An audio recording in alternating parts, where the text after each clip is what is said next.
in this video, I'm going to be showing you how to make miniature shepherd's pie using leftovers from Thanksgiving or any other occasion. So here's what you guys will need. You'll need a cutting board, a rolling pin, preferably a small one if you have one. If not, you can always use a larger one. You're going to need a can of peas, and this is really quick. This is not made to be like a from scratch type of recipe. Very quick and easy. Peas and corn, or your choice of vegetables.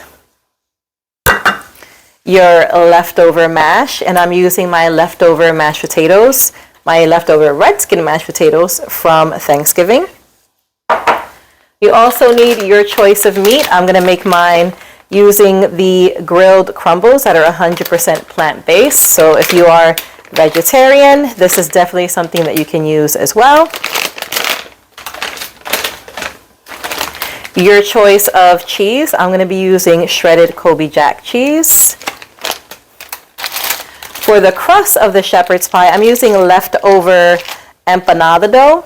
And since I only had 5 of these, I also pulled out my leftover the frying empanada dough, but this one's a little thicker, so we're going to have to make sure we roll it out. So again, leftovers. If you do not have this, you can also use bread and press and roll out the bread as well. You need a cupcake pan to bake in, and you need a little bit of oil or butter or whatever you're going to be using to oil or grease your baking pan.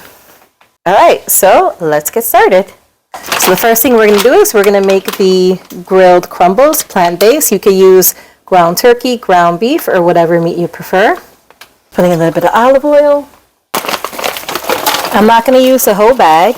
I'm just going to use enough to make my 12 little miniature shepherd's pies. So I don't really need the whole bag.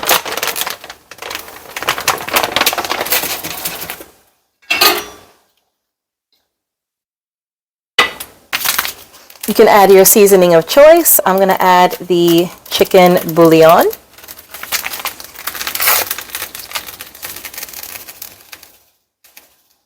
Not the whole pack, just about half. But I'm also going to add half a packet of sazon.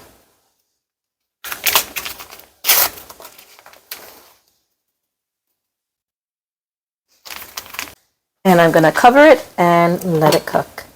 I'm going to drip some onto there. I'm going to drip a little bit in there. Oh, it's a lot. So I'm going to go ahead and rub it around now.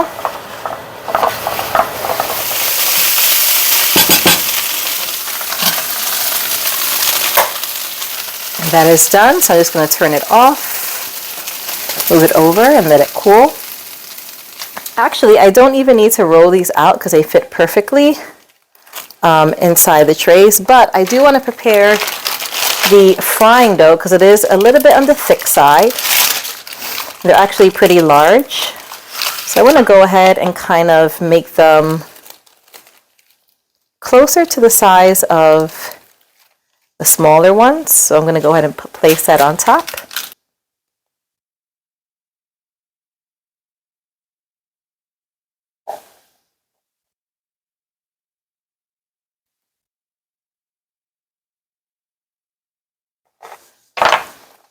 So you want it about the same size. Okay. Then also, if you're using the frying dough, which is a tad bit thicker, you do want to roll it out a little bit to thin it out so that it does fully bake in the oven.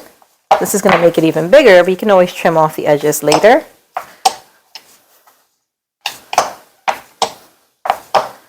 There we go. That's a little thinner. There we go.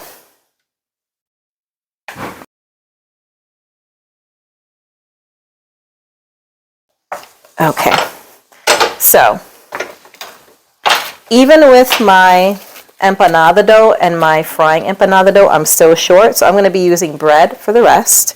So we have 5, 6, 7, 8, and we need 12. Right, because now I can show you how you can use bread to use for the crust of your shepherd's pie as well. Flatten it out.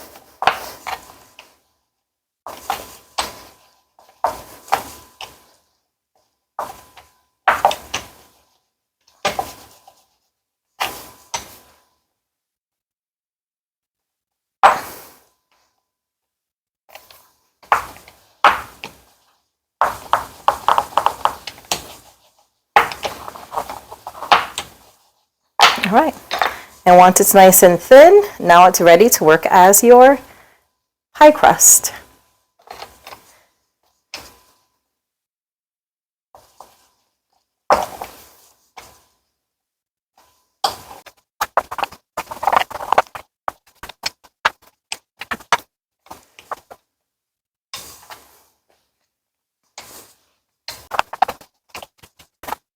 Actually, before we do that, I'm going to cut off the edges of the bread because we don't want the crust to be super thick. We want it as thin as possible.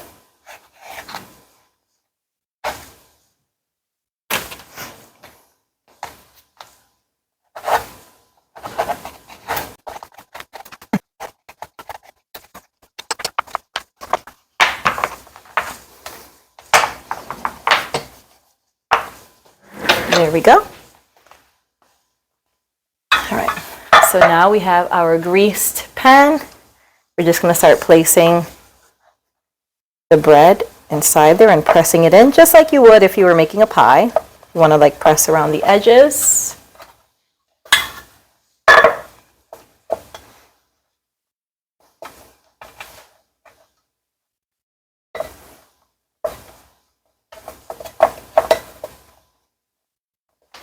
And just in case I forgot to mention, while you're doing all this, while you're preparing the dough, you do want to preheat your oven to about 350 degrees. So the oven is being preheated.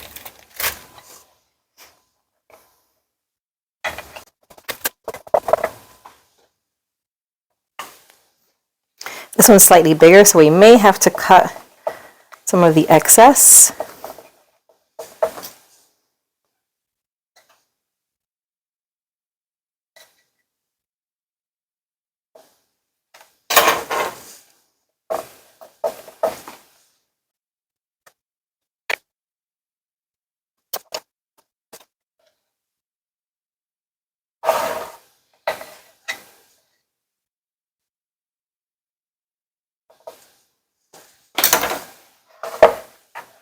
All right, so now that we have all the little cupcake pans filled, and you can see this is perfect for leftovers. I have my variety, I have my frying dough, my baking dough, and my bread. Next, we're going to mix the plant-based meat with our corn and peas.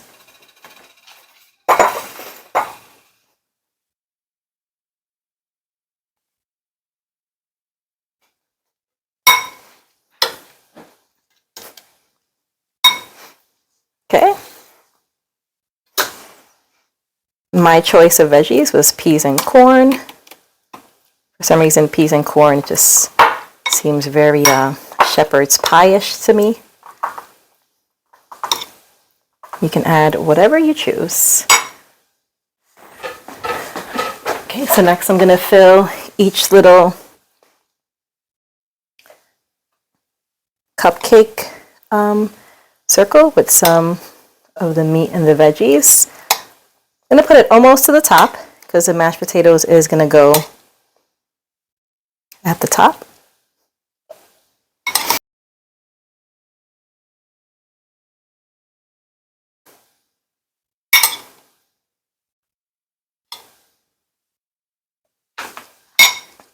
Mash. I'm going to kind of use my hand so I can just press down on it. And I kind of push it down like so.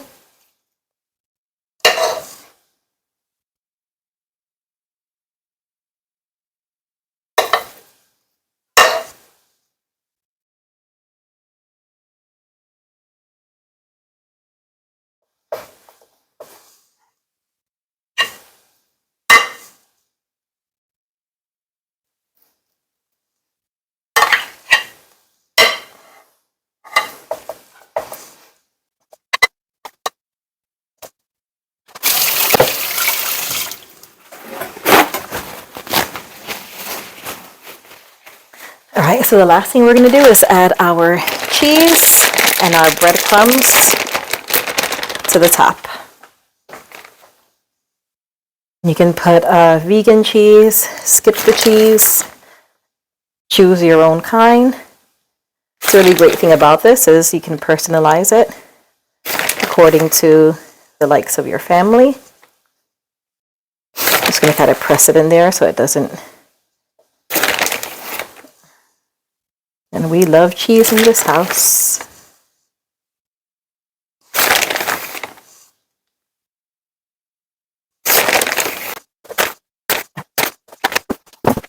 The last thing I'm going to do is top it with some breadcrumbs to give it a nice little crisp.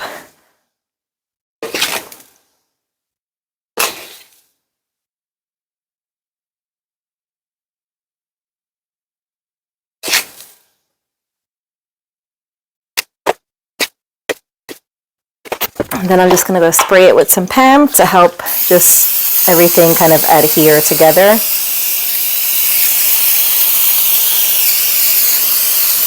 And this kind of blew away a little bit of breadcrumbs, so I'll just maybe go back on top and sprinkle a little more.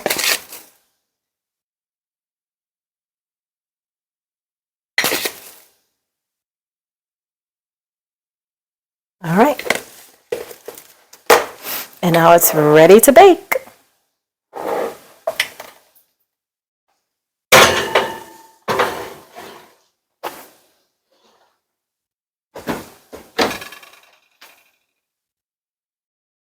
Being that all the crusts are very different consistencies, this is the frying crust, so I think that needs a tad bit more. This is the empanada baking crust, which looks good. And this is the bread, which looks fine. I'm going to leave it a few minutes more just to make sure that the frying crust is fully cooked. So I took them out of the oven. Hear the sizzle, they're nice and hot. Now what I really want to see is which of the crusts worked best. I have a feeling that the frying crust was slightly too thick, but let's see. We're going to take them out now. All right, so the first one, this is the bread crust. It held together pretty good, so that worked out okay. Now let's see this is the baking empanada crust. I think this one looks so much better. Not only does it look neater, but it fully cooked and it still has a crisp to it.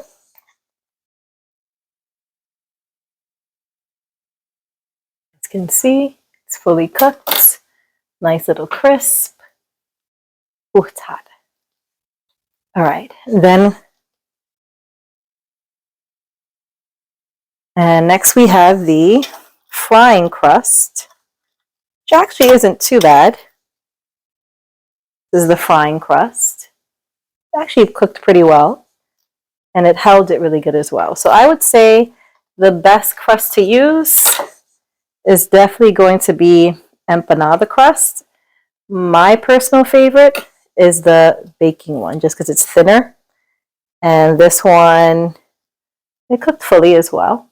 Let's cut them in half now.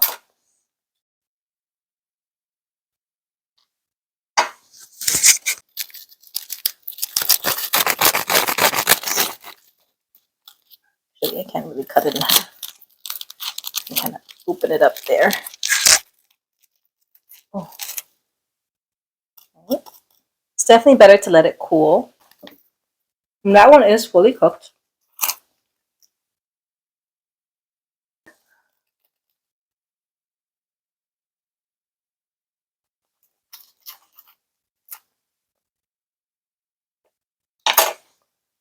Here you go.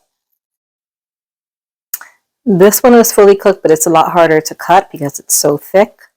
Again, my favorite is the baking empanada dough. It was crispy, it cooked, but it's also easy to cut through.